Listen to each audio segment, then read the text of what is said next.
Nimeridhika sana na utendaji wako, nimeridhika sana na utendaji na usimamizi katika mkoa huu, na kupongeza sana kwa uzalendo wako kwa wananchi, kwa ubunifu wako kwa Watanzania. Toka umefika mkoa huu wa Arusha, tunashuhudia ubunifu wa kila siku ubunifu. Kila siku ni matukio mkoa huu wa Arusha. Kila siku. Hatusubiri mengine yatokee, tutakupongeza sasa. Kwa sababu imekuwa ni desturi yetu wa Tanzania.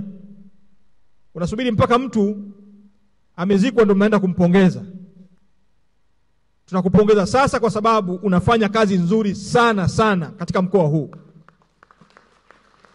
Umeleta utulivu, umeondoa changamoto zilizopo, na kamwe, maelekezo yangu kwako, kamwe si siasa zisikuyumbishe. Fanya kazi, siasa zisikuyumbishe.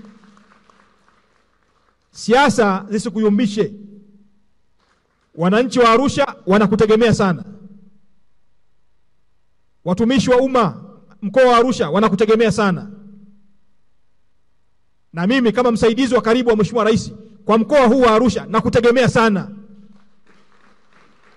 Nikiwa kama msimamizi wako na msimamizi wa wakuu wa mikoa wengine wote, ninakuamini. Wasaidie wananchi wa Arusha kuamua miradi yote iliyokwama, na endelea kubuni miradi mipya ili tulijenge jiji hili la Arusha, na nitahakikisha ninakusaidia kuhakikisha kwamba miradi hiyo imeendelea na imekamilika.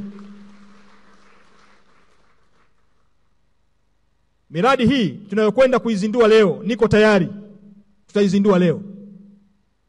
Na ni vyema Watanzania wakajua, tunapopata nafasi ya kuchaguliwa au nafasi ya kuteuliwa, ni lazima tufanye kazi kwa bidii na tujiepushe na vitendo ambavyo vitakwenda kuwakwamisha Watanzania katika maeneo yao.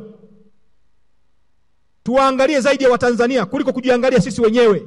Tutapata nini kwenye jambo hili? Kwa hiyo nikupongeze kuamua miradi yote. Na kama utaona kuna miradi mipya, tuletee. Umemsikia mkuu wa mkoa hapa. Hajanikumbusha, amesema tu kwamba kuna kilomita 6. Hajanikumbusha.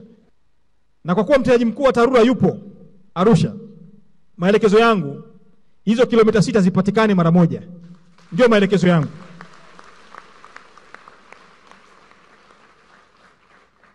Mkuu wa mkoa aliposimama hapa, alisimama kwa niaba ya wananchi wa Arusha, akitambua changamoto zao. Na haya ndio tunayoyategemea